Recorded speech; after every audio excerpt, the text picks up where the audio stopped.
Hello, friends, and welcome back to Malicious Compliance Stories. Stories like this make me want to go try it out myself. Pick a random person who looks like they could work at the store, and also hope they read the stories like today's first one. But before we begin, don't forget to subscribe to our channel if you're new here, and turn on notifications so you don't miss a new video every single day. Here we go. Lady, if I don't work here, you can't get me fired. This happened to me when shopping around at the more lowbrow pawn shop in town. I was there on my lunch break and was wearing a polo shirt and dress pants shopping for guitars and amps. Angry lady at the pawn shop, "Hey, you boy, get over here and help me get this TV off the shelf. I want to buy it." Me, looks around, not seeing anybody else in the area.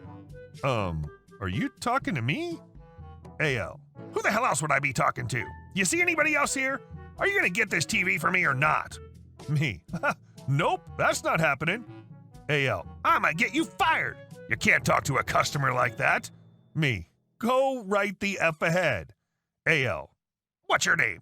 Me, go F yourself. AL, what'd you just say to me? Me, here, I'll spell it out for you, slowly. Go F yourself. AL, yelling, "Did you just hear what he told me to do? Manager, I want this punk fired." Me, yeah, I don't work here. You see a name tag or a uniform? AL, you still need to be fired. Me, you still need to go F yourself. She goes up to the front counter and starts screaming at the poor kid at the terminal, saying how terrible I'm treating her and how I have a terrible attitude. I just smile as I cheerily waved goodbye and left the store. This is why I need to stop going shopping when I'm dressed for work, office/factory. Although I do have to say, it's nice being able to be rude back to rude people after years of having to take it in retail. I usually chuckle and tell people that I don't work there. This happens to me on occasion, and they usually apologize. But this lady was so entitled and had such a demanding tone, I couldn't help but be cheerfully obscene with her. "Hey, angry lady, check this out. Mr. Owner, will you hire me, please, so you can fire me for being rude to angry lady?" And our second story. Here we go. Want me to ruin some girl's life? Hell no. Old story, but in 2007, I was involved in a traffic accident on the I-95, I-695 ramp in Baltimore. Traffic went from the speed limit, 55 miles per hour, to a dead stop around the curve of the exit in a space of 500 feet, and it had just started raining. I and my Honda Accord managed to stop literally inches from the person in front of me's bumper. I had enough time to have half a sigh of relief before I was rear-ended so hard that the can of tea in my waist-level console cup holder wound up splattered all over the windshield. I get out of the car, and the person who hit me is literally crying blood. She's driving a Saturn that's at least a decade old, and the ancient airbag broke her nose and blackened both of her eyes. She's also crying for real because this is her only transportation. I go F, grab an umbrella out of my now weirdly shaped back seat, and hold it over her while she sobs, explains that her brakes had been locking up lately, and she was literally on her way to the mechanics, and tries to text her boyfriend to pick her up. She's crying so hard that she drops her phone twice. And then a cop shows up. He writes the girl a ticket about failure to control speed to avoid an accident and reckless endangerment, and half a dozen other bullcrap things to where the ticket would literally cost more than a new car, and she might get her license revoked and/or jail time.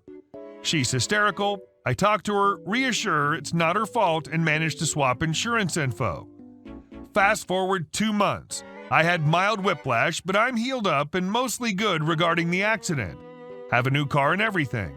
I get a notice in the mail that I'm requested to be a witness for this poor girl's trial for her ticket. Don't have to show, but it'd be nice. F if I'm gonna let that cop roast her. I was asked to, so I'm taking a day off work to show up.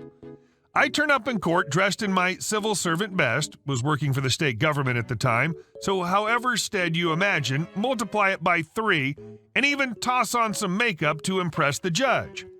I wait 3 hours for her hearing because, hell, if I'm going to accidentally be late, The cop goes first, making up a bunch of bullcrap about how recklessly she was driving to have hit me in an accident he was probably 10 miles away from witnessing from his response time. Then the judge calls me, and I stand up.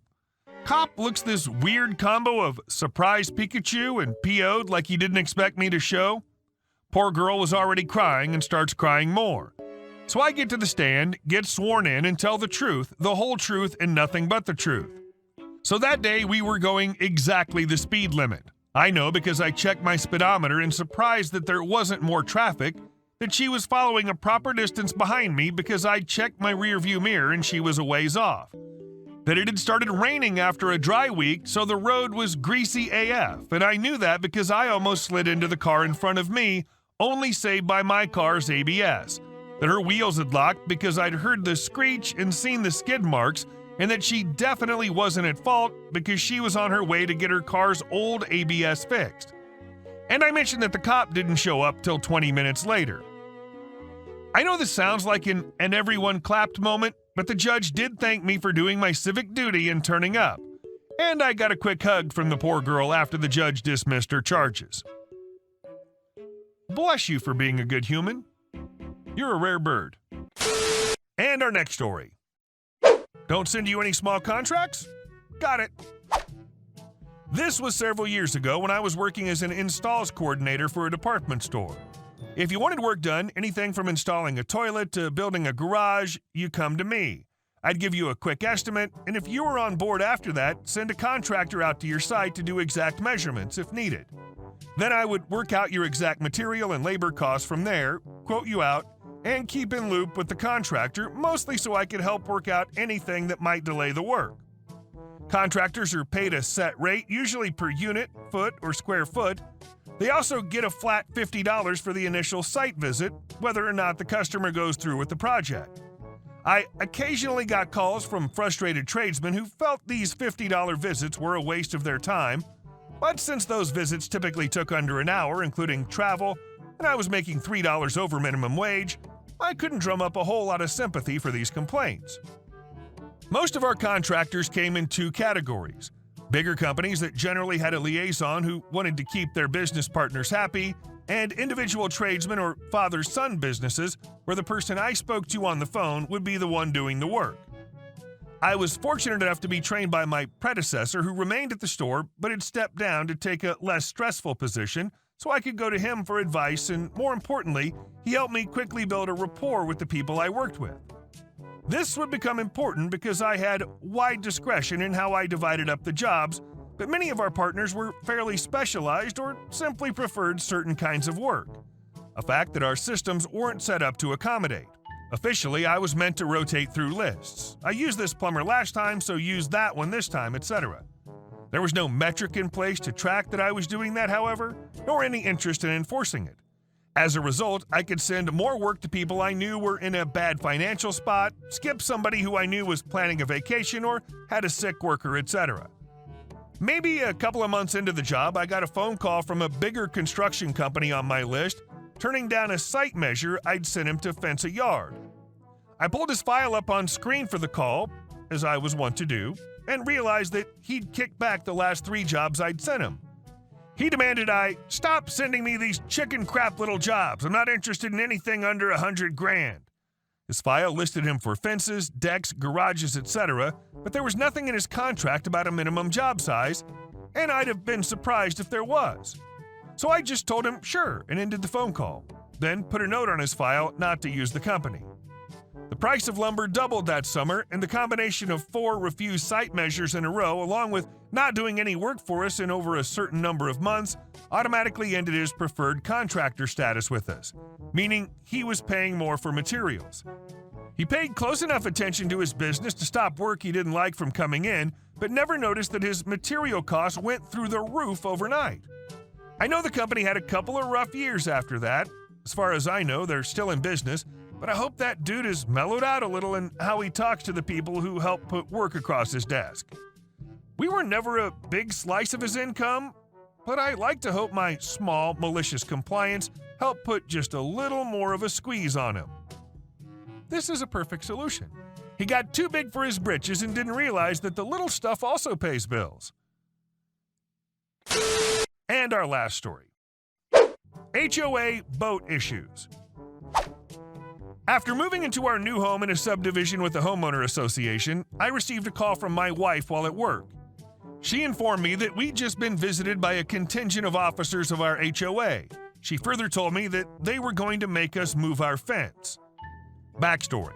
When initially looking at the model homes, I asked for and received a copy of the HOA covenants and read them cover to cover. I was particularly interested in whether or not homeowners were permitted to have boats on their property. I found that boats were permitted as long as they could not be seen from the street. I agreed to purchase the home if the builder would pour a concrete boat pad beside the garage, thinking that I could put up gates in front of the pad blocking the view from the street. The builder agreed and we purchased the home. When I arrived home, I asked my wife what happened and was informed of the following. 3 HOA officers visited and were informed that I was at work. They congratulated her on a beautiful home but mentioned that we'd have to move the gates as they were forward of the middle of the house and fences are not permitted in the front yard, per the HOA covenants. They then said, "Your husband is the fishing guide, isn't he?"